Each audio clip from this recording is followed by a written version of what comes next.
Confusion, something that plagues us all.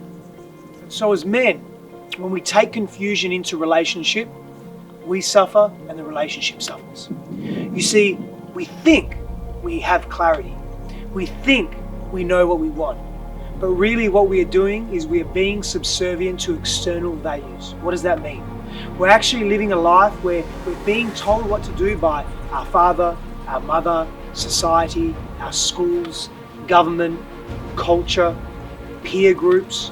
And we're not really taking our own clarity in relationship, or we're not moving with our own clarity in life.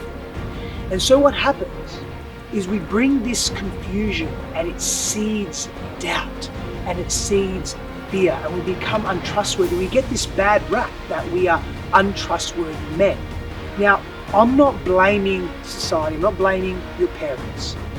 What I'm saying is, can you look at your life wholly? Can you be truthful with who you are? Can you stop living in lies, and can you be honest and live to your values? And so you don't bring that confusion and that doubt and that fear in relationship. So when you're with someone, you're with them. You're fully connected, you're fully present, you are there.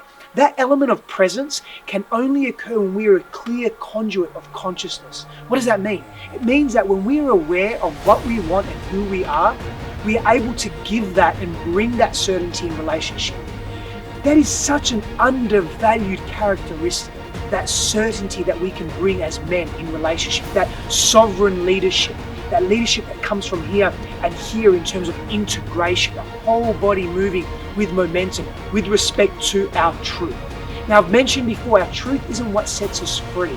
Our action sets us free. Our truth lays a foundation for fact that we can work from, that we can move from, that we can be our authentic selves from. So when you bring that confusion into relationship, you're bringing your unchecked fears. You're bringing in the values that aren't yours. And that affects negatively the entire dynamic of your life. Feel into who you are, men, and live that from a place of authentic